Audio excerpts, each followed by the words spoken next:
Hello, Hi, oh, go ahead. hello, everybody, and welcome to the Cares Project podcast. Today we have with us Joy Zuraff, who's a single mother who's going through some stuff, and obviously Stephanie Henson. And we'll let you go and introduce her since you know her Okay. very well. All right, so this is Joy Zuraff. I've been getting her story for the past month or so now. And what she's experiencing in Florida is extremely corrupt. She's having her constitutional rights violated along with her daughters.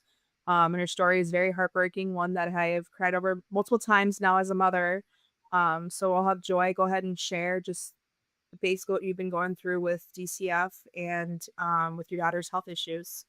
Well, before you get to that, just introduce yourself to our audience. All right. My name is Joy. I am a single mom. I have a 15-year-old and a 6-year-old. My 6-year-old has cystic fibrosis. I moved to Florida about a year and a half ago, and my daughter was medically kidnapped on March 6th of 2024. Um, um, Okay, so what happened leading up to your daughter being kidnapped? my daughter got sick. She had rhinovirus and on pneumonia, and she was also culturing Pseudomonas, and she needed a CF tune-up, which is not uncommon for people with cystic fibrosis to have a CF tune-up. What's that Um, for people who don't know? CF tune-up is CF tune-up is where they can go in the hospital and they'll need stronger antibiotics, IV antibiotics sometimes, or sometimes they're a nebbed antibiotic. Um, and they also sometimes need oxygen, just because of their lung disease. Um, um, sh- when I moved here, I had found Dr. Com at Pensacola Sacred Heart Children's, and she was going to treat Kenlee for cystic fibrosis. And when I went to go visit her, when she's seen Kenlee in September of 2023, she said that she did not want to continue care with her, that I needed to go to a CF center. Okay, And just want to kind of back things up. Where did you move from? Just I curious. moved from South Dakota. South Dakota. So what prompted you to move from South Dakota to Florida? What prompted me is that I was going through a divorce. I had lived in Nebraska for a little bit with my husband. I had some of my family I did not get along with in South Dakota. My house sold, and I decided I'd always wanted to live by the ocean, and I heard the salt air was good for um, people's with cystic fibrosis lungs. So with all that going on, I decided it was a good move for my family. Okay, and so what year was this when you moved? Um, 20, 2023. Okay, so 2023, you say, okay, I need to pack it and I'm gonna go down south. It's better, the Yes. weather's better, and now Yes. you hooked up with the daughter, your doctor with your daughter. And where in Florida are you now at when you moved? I'm in Navarre, Florida. Is I'm in that the where Panhandle. is that where you moved to first? Yes. Okay, so you come there, now you're trying to connect with medical doctors to get treatment for your daughter, correct? Yes, and I had her lined up before I actually moved to Florida. I had a doctor lined up before I moved here to treat her for cystic fibrosis. Okay, so then you started to go and connect with this doctor. So what ends up happening once you start going to take in your daughter to get the scheduled treatment or whatever? She said that she didn't want to continue care with her, that I need to be seen at a CF center. I had my concerns for being a CF center because of Kenlee's reactions from past medications and the doctors not listening to her reactions to medications. So I was told by the CF Foundation that I can legally go to any doctor that will treat my daughter for cystic fibrosis. It does not have to be an accredited clinic. They just have to be able to treat her for cystic fibrosis. So I then found Dr. Sindel in Alabama because Dr. Com did not want to treat her, even though before I moved there, they said that she would. After the visit, I had found Dr. Sindel. I got an email from Where, just hold on, where in Alabama is this doctor located? Mobile, Alabama. He's about an hour and a half away from me. Okay. All right, just because Um, people don't know, right? yes, sorry. Yeah, no, it's And so not very far. And so um w- I had a follow-up email from Dr. Com's respiratory therapist, Glenn, and he said, are you continuing or are you going to make a follow-up appointment with Dr. Com? And I said, no. Um, she said she didn't want to continue care with my daughter. And he said, I think there's a language barrier. I said, no, I understand her. I understood her very clear. And he responded with, um, he wanted to know like where I was going, and I said, I can go to anyone that will treat her with cystic fibrosis, and I was told that I can do this, and he said that like I don't care, whoever told me that doesn't care about my daughter, and threatened to contact CPS on me if I didn't tell him where my daughter was being seen by. So I let him know that where she was being seen by, and he continued to ask more questions, but he was being rude. So I just ended the conversation because I just figured I let him know where she was being seen by, and I didn't feel it necessary to argue with somebody when they didn't want to continue care with my daughter. so Um, so the doctor that you went to see, this is the person that called? it was so when my daughter got sick in February and was hospitalized, Dr. Com in the hospital is the one that called CPS on me. The doctor in Florida. Yes, in Pensacola, that did not want to continue care with my daughter. So the doctor didn't want to deal with your daughter in the hospital and called CPS. The daughter that didn't want to deal with my daughter in clinic. Yes. So you saw the doctor in the hospital and in Pensacola, right?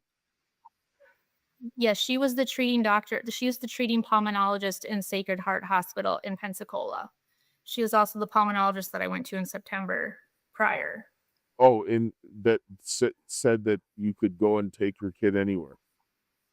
That She's the one that said she didn't want to continue care with my daughter. I needed to take her to the CF clinic. okay, That so she did not want me with care with my daughter. But in the hospital, she was not okay with me giving my daughter acetylene, but yet they said I could give her acetylene in the hospital. mm, Um, you want to and they explain what that is to like the people who don't know? Acetylene is a medication that's been around since like 1950. It's a Warwick protocol that's been used for years. It was actually by Dr. Warwick in, I believe, Minnesota, and he helped many patients on acetylene that had the best results for their lungs and keeping them healthy. Um, this kept so many patients out of the hospital, having less sicknesses. Um, it's hard to find information about it now because it is they don't you have to basically beg to get prescribed it because it's not a huge money maker. It's I think like $1,000 a month versus like Palmazyme's like $10,000 a month. And now that they have her back on Palmazyme, which does make her more raspy and mucus in her chest. But So how long did you have your daughter on this medication before you went to the hospital there and had this incident with the doctor? Acis so she has been on acetylene since December of 22. So you were you went to the hospital when when did they In call? February of 24. So you're like like well over a year, like about a year and 3 or 4 months or so. You had her on this drug. There's no problems, and she's responding to this fine. Yes, before she was on that, she was on their standard care of medications, hypersolimpimazyme, and she was sick every single week. One time she was on 13 antibiotics in a row, um, and countless steroids, and have proof of all that, and nobody cared. Nobody cared to listen. So the doctors didn't want to hear what you had to say.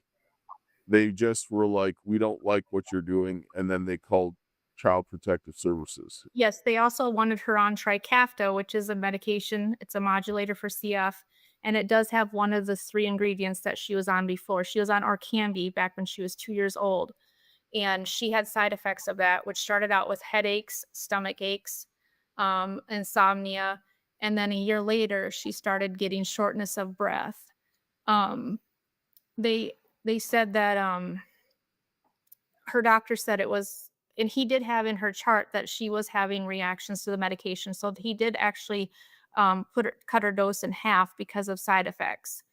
But she started getting shortness of breath like a year or so later. I can't remember exactly.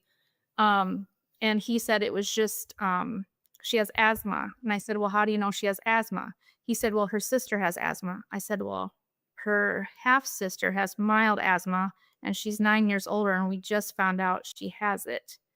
And I said, I think it's or can be. And he said, no. So I reached out to Vertex, and I have emails reaching out to the Vertex. And I said, I'm concerned her doctor's not listening, her specialist, her lung specialist isn't listening. And I have concern about her being on Orkambi and side effects. I think my daughter's getting worse. Nobody would listen and nobody would help me. I eventually took her off Orkambi, and I was told later on that it was a good thing I took her off of it because she was having reactions. She was having allergic side effects to Orkambi. So the doctor that put this in the chart, how long ago was this in the medical record? I don't know if that doctor ever put it in the chart because that she was allergic. I don't know if they did. It was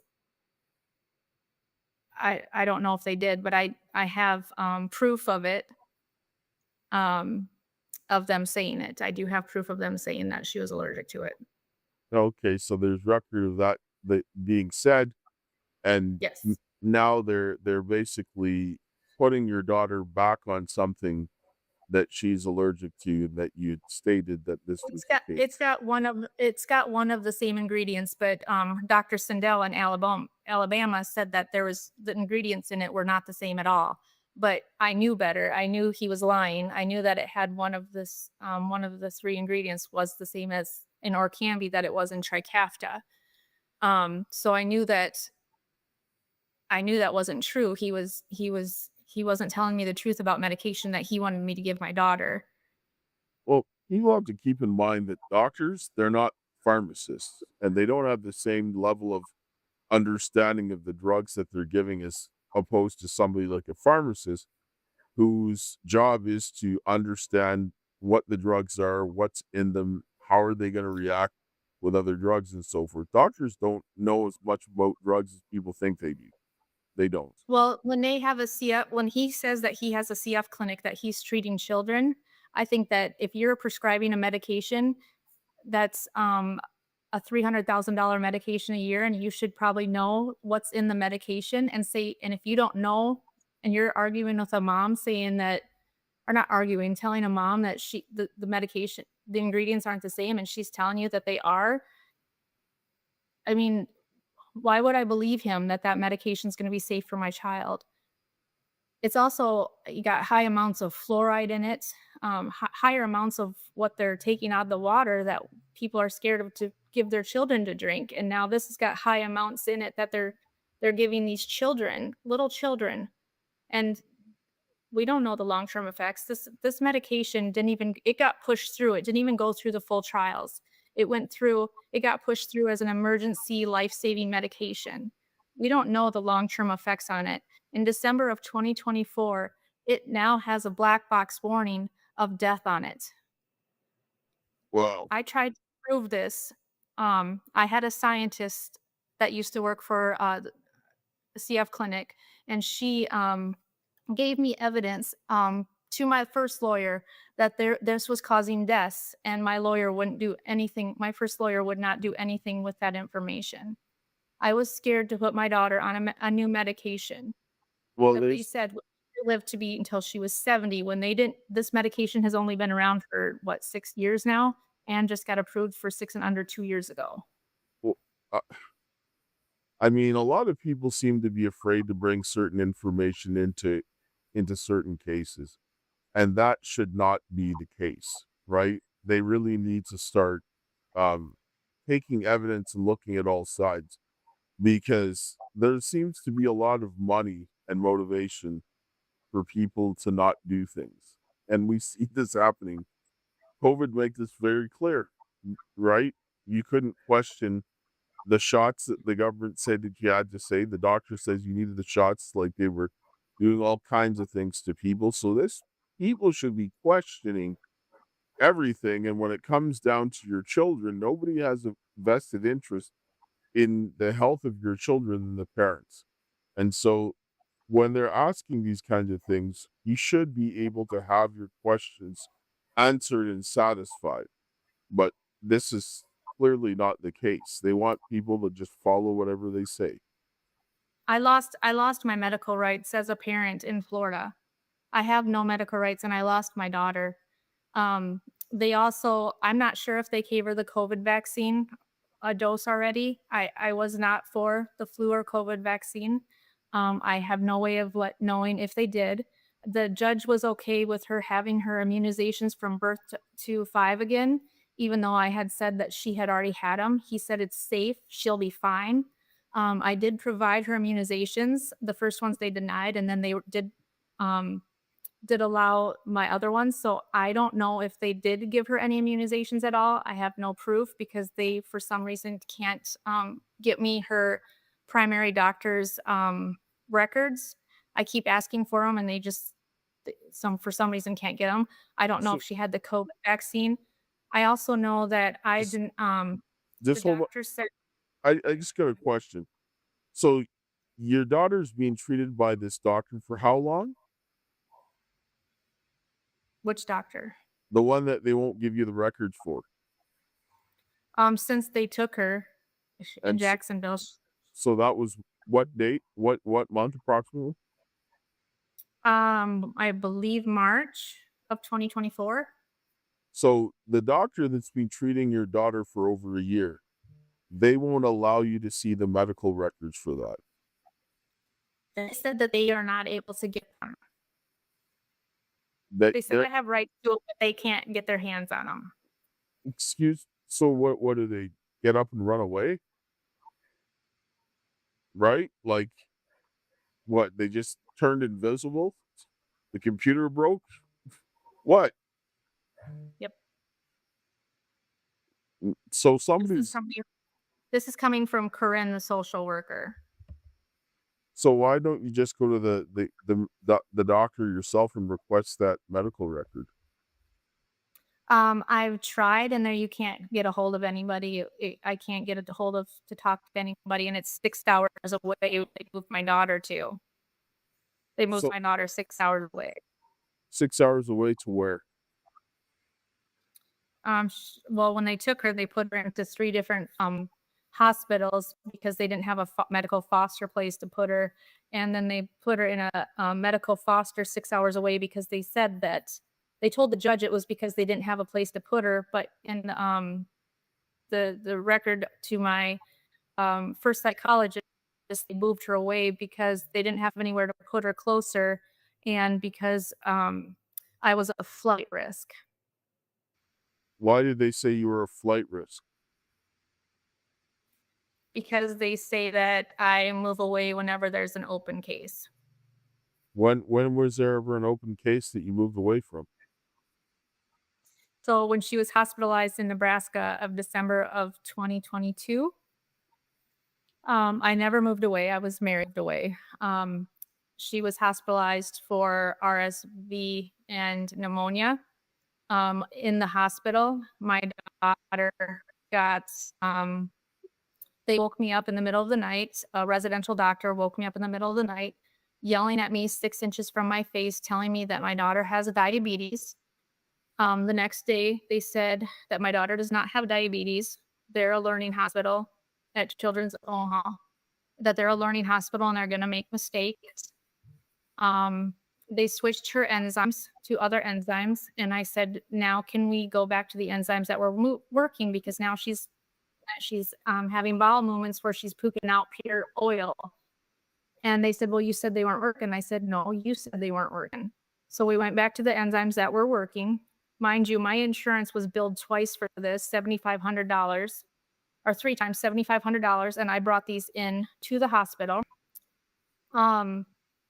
And they were using my Zenpep because you cannot order those in the hospital. I also reached out to the insurance company and let them know that, and they didn't care. She was also placed in a room that had mold. I have pictures of this black mold In the in her hospital room, room. in the hospital room, cystic fibrosis. I have pictures of black mold. I had to ask to be moved, and I had to ask a couple times. What hospital was this? Children's Hospital in Omaha. So the Children's Hospital in Omaha had black mold in the hospital room. In the Children's Hospital. Yes, I have pictures. That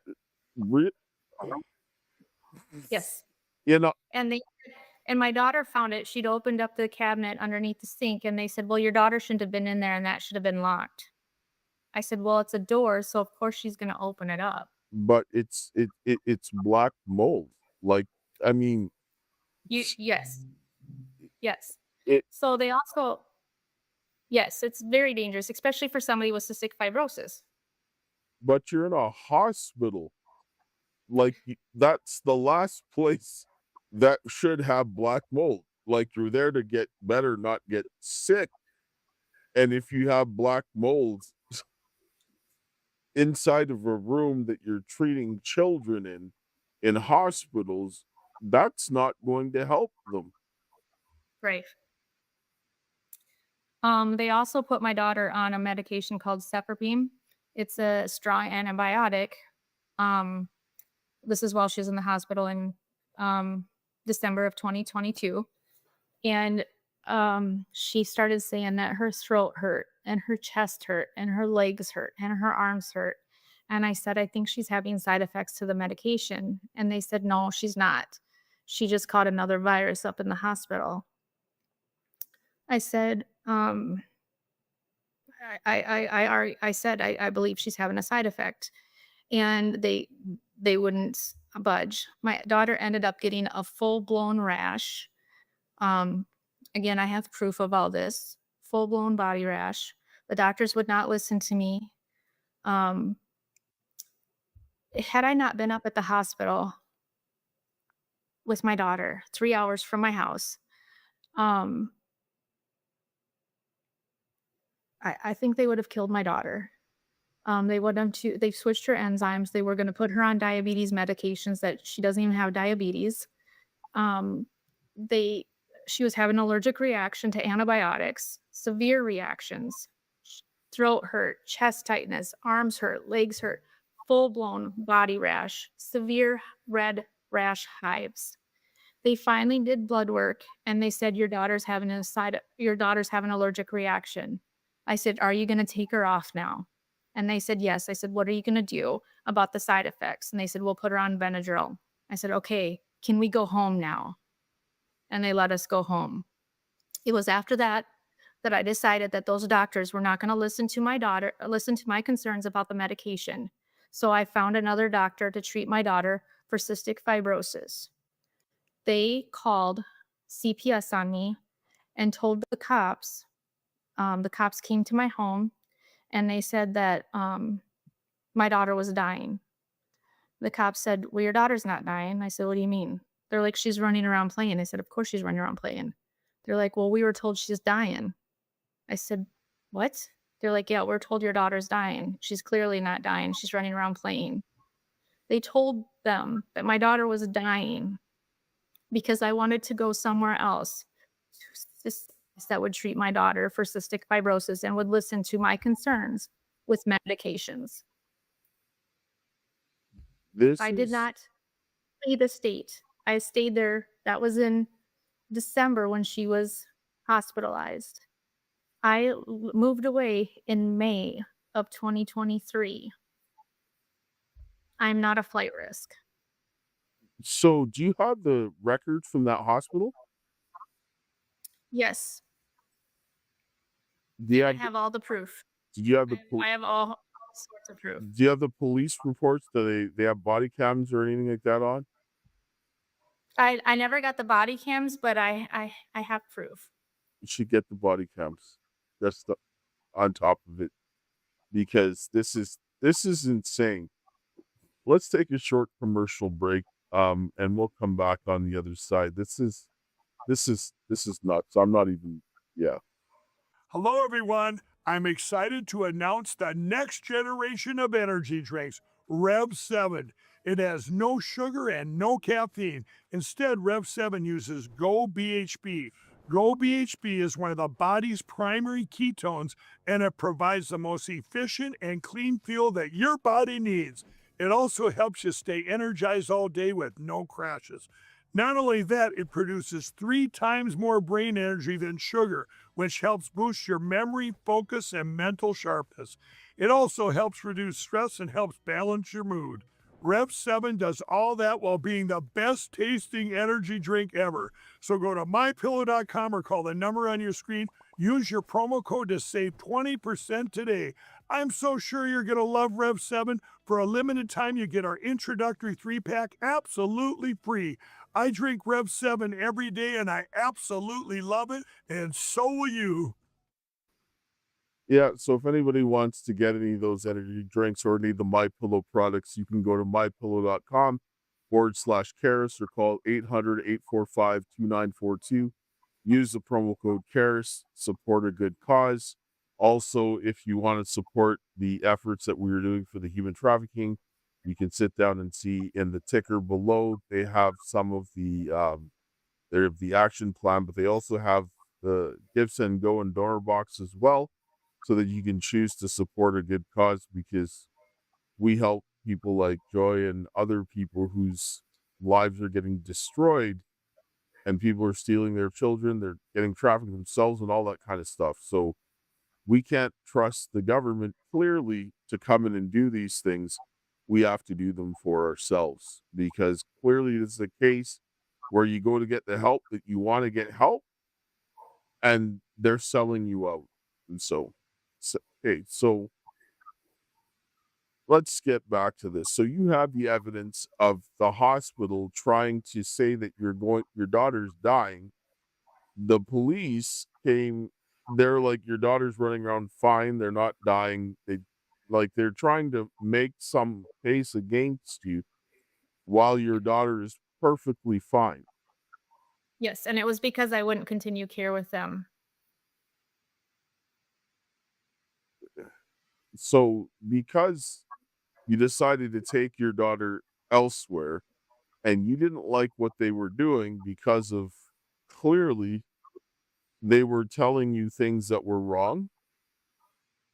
Well, they would have killed my daughter. I Well, truly believe they would have killed my daughter. well, if you treat her for diabetes and she doesn't have diabetes, and treating her for things that are not there, like, I'm sorry, you shouldn't even be practicing medicine, right? Like, you shouldn't be a doctor. You should be fired.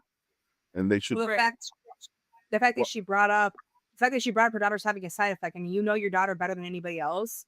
You've dealt with her disease or her illness since birth, right? So you would know what kind of medications are causing bad reactions and what's normal and what's not normal, knowing that that's your daughter. You're advocating for her health. my oldest daughter, she got beaten severely by her ex-husband. And he got charged. And instead they pushed her into a mental institution and started to drug her. And I was like, well, for one, that's insane, right? You should be helping them. So I go to the doctor and I said, listen, man, that I know my daughter. I said, the drugs you're giving her, they're making her worse. There's nothing wrong with her. I said, when drugs were an option, fine. But when you push these on her, she's having problems. And they try, it says, listen, are you going to tell me that you as a doctor are going to know better than my experience with my kid that have raised her my whole life? You're nuts. And I said, you're going to get her off those drugs and I'm taking her out of this hospital. Otherwise, you're going to have problems. And they quickly got it out because they saw me when I came to the meeting. I brought my laptop. I started taking notes. No, you don't need to do that.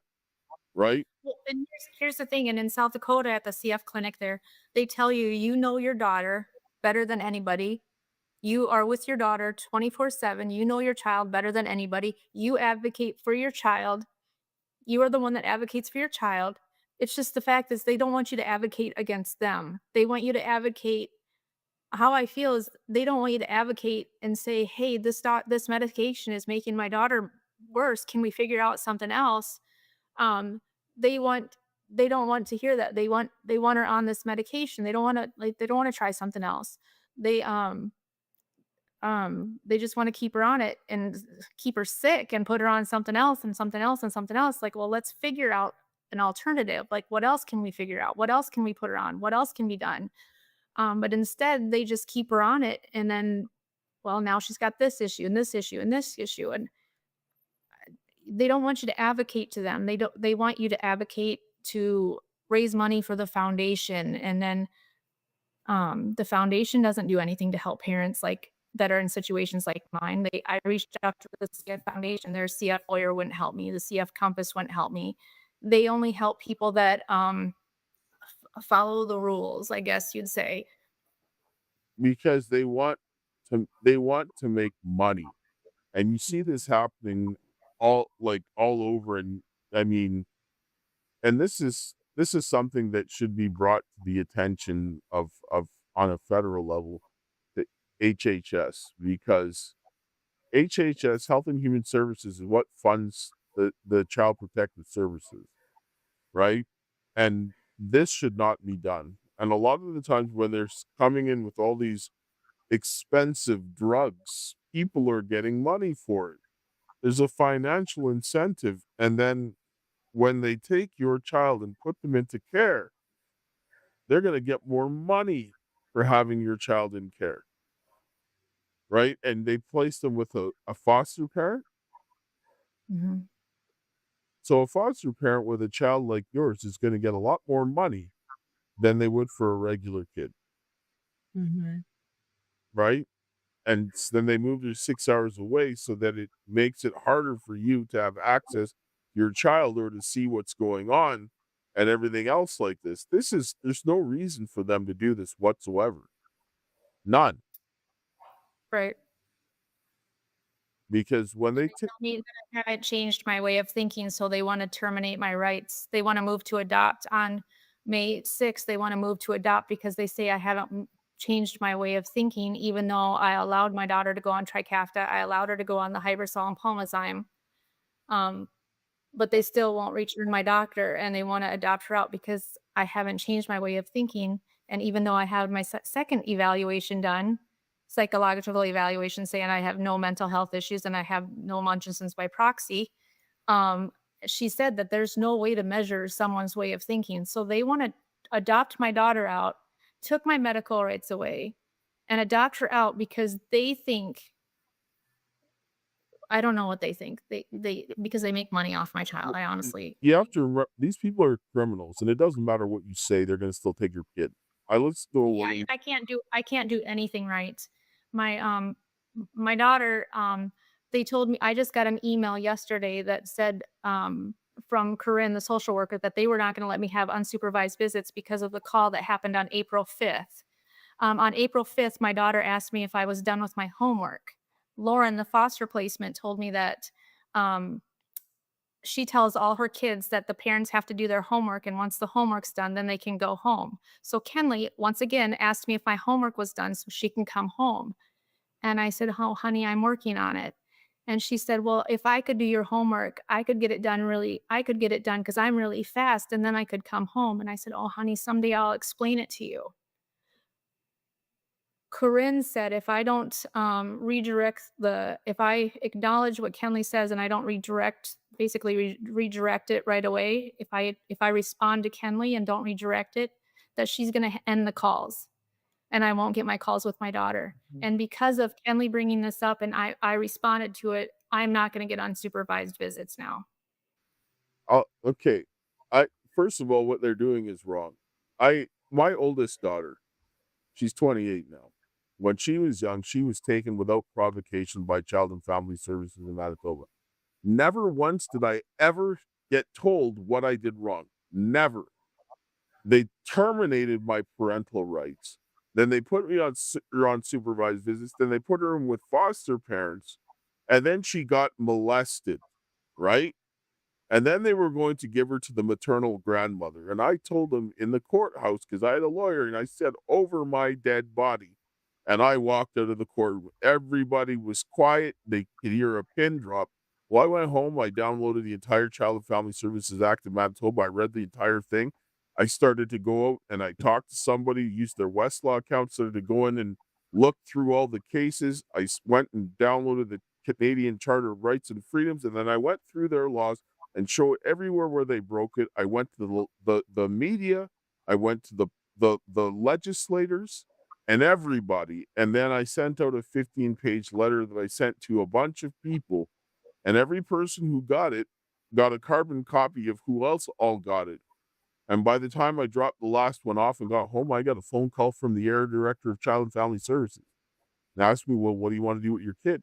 I said, well, I mean, for right now, we can't leave her there. And they started to switch everything because if I said something different, they would have been like, oh, he's biased. And so then I had to sit there. They ended up giving me my kid back, but it wasn't because I played their game, right? Because they'll run you through the hoops and they'll wear you out and take all of your money and then give you a swift kick in the hind parts because they want to take your kid, right? And they want to have supervised visits because they don't want your child to tell you stuff.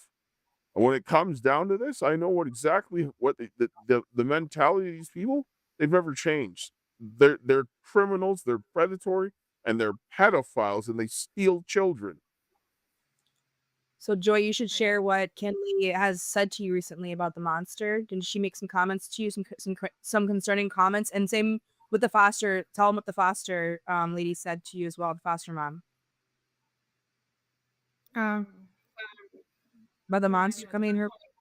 The monster coming. Didn't Kenlee mention something about a monster or something like that? Have you coming in her room? So in December, we were on a Zoom call supervised with Guardian of Leadom, Lindsay, and Corinne, the social worker, and then Lauren was in the background. And Kenlee was singing a song. Addison, my other daughter, was there too. And Kenlee was singing a song on the Zoom, and it was "Suck Me Daddy, Suck Me Daddy, Suck Me Daddy." I brought up my concerns to my attorney, Eunice Malling, and she didn't care. She didn't do anything with this. It wasn't long after that my daughter started telling me several times that she had monsters coming in her room in the middle of the night at 3:00 in the morning. I then find out at one of the hearings in front of the foster parents' door because of nightmares. Did she ever talk to you about monsters coming into your room ever before this? No, she never had nightmares before when she was at home with me, she never had nightmares ever. Ever. And so they didn't want to look into it. They didn't want to figure out what the cause was. I brought it up to my attorney. I didn't bring it up. Corinne and Lindsay were on that call when on the Zoom call when Kenlee was singing "Suck Me Daddy, Suck Me Daddy, Suck Me Daddy."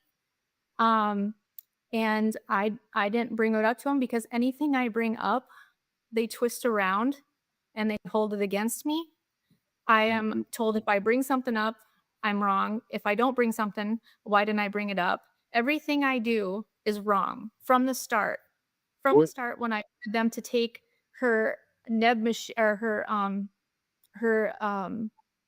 machine to clean her sorry, I can't think, her masks and stuff. her steamer. They didn't take it. They said that they didn't need it.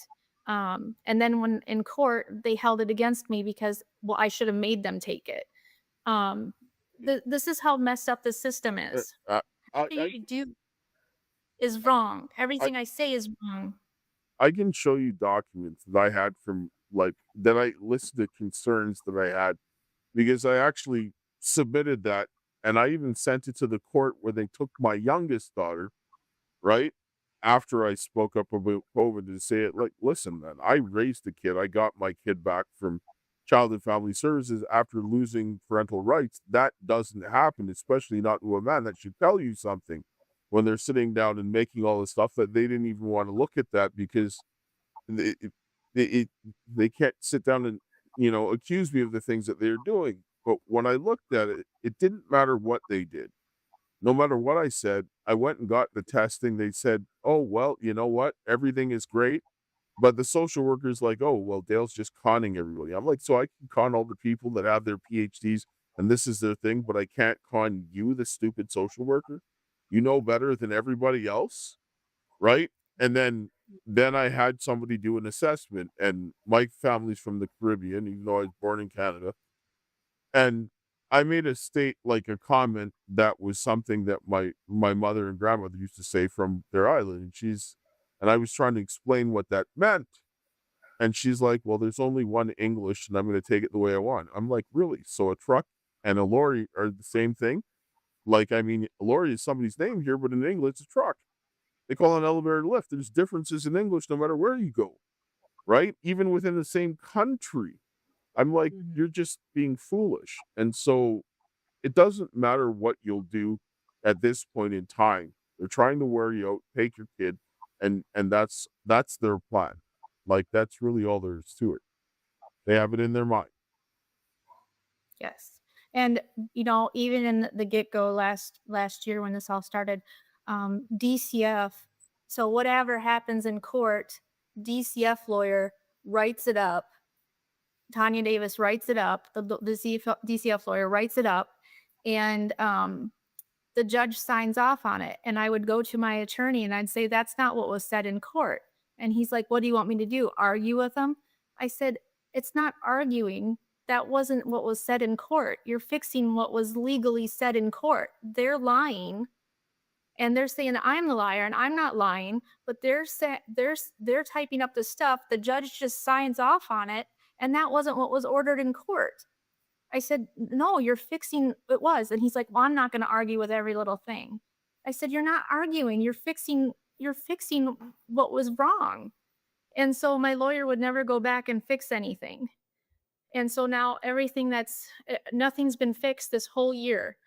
And I've also had proof of, they said my family said that I had been in and out of mental institutes, that I had, What is it? Honestly, what does it matter? Did you go in and out of the mental institutions? did I go in and out of institutes? No, I've never been in a mental institute. So you don't have mental health problems. So what if your family had mental health problems? You don't. No, they said my family said that I did. So my family was slandering my name, saying that I have been in and out of mental institutes, and told DCF this. They said I've been Baker acted, which is a Florida term. My family's from South Dakota. I've never been in and out of institutes. I have proof. I went and got my record from South Dakota. I gave this to my attorney, Eunice, and she would not submit it to court. That I have never been arrested or institutionalized. They won't do anything to clear my name. I have proof of things that have happened. I have so much proof, and nobody will use anything to clear my name. None of the lawyers I've had 2 lawyers quit on me. I've done 2 psych evaluations.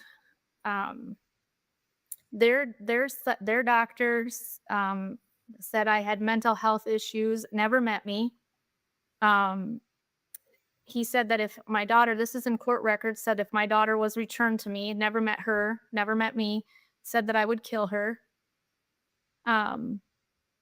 There's so many illegal things that have been done and said. and the judge just does whatever DCF says. How much have you spent on lawyers, just out of curiosity? I don't even know what I've spent. I've I've spent a lot of money. I've my two psychologists alone were $8,000 together, or together they were $8,000. And this was court ordered. Yes. I didn't want to use the ones that the court had for obvious reasons, because and even after their Dr. Salinas and Defuniak had read the psych eval and tore it apart, my first one, and never met me and had his own things to say, they still wanted me to go and see him, which I believe is very unethical and illegal too, for him to testify without ever seeing me and then want to go and do a psych evaluation with me after doing that. I don't think that's legal. Yeah. I mean, so I'm sorry. I'm just listening to this and I'm getting angry because I I can hear I know what's going on. I know exactly what's going on. I've seen this happen over and over and over and over and over again, right? And the lawyers come in, they take your money, they fleece you, leave you without any ability to defend yourself, and then they still take your kid and tell you tough, right? This needs to get dealt with, and it needs to be dealt with in a very serious manner, in a very serious way. Because this is when we stop on this segment. I'll talk to you. This is disgusting. Yeah. So, oh, I just people have to understand that when it comes down to somebody's kid, people are like, "Oh, well, it's not my problem." Yes, it is. Because if you keep letting people steal children, eventually somebody's going to come and steal yours. And what's going to happen to you when that comes to your doorstep, right? It's like Spider-Man. He went in the movie where, and even the comic book, he lets the criminal go away, and that criminal's the same one that turns around and kills his uncle, right? That same kind of thing. It's one day it's going to come back to bite you. You can't let people steal children. Period. Sorry. We're running up on time for this segment, so you want to tell people where they can reach you and how they can help you? Do you want to help me with this, Stephanie? So what Joy's asking for right now is that she spent a lot of money having to go drive 6 hours away, spending on hotels, food, all that stuff. Her and her daughter, she's had to pull her daughter to school. The biggest help that she can use right now is with her Venmo, money for attorneys or whatever, all the legal help that she needs. We're in the process of some stuff right now with exposing this. But the biggest thing is if anyone can donate money to her Venmo so she can see her daughter, so she can pay her bills. They've taken her child support. They've taken her daughter's disability money, which was what she was using for rent down in Florida. So right now the biggest thing is her money, and she could really use the help. So if you can share your Venmo, what's your Venmo name again, Joy? And then Dale, you'll have it in the links, correct? Yeah, so it'll be in the links. Okay. I mean, I have to look it up. yeah, we'll get it. They'll be in the links in the description so people can see it and so forth.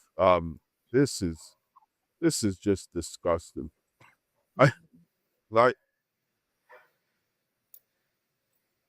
This isn't even all of it.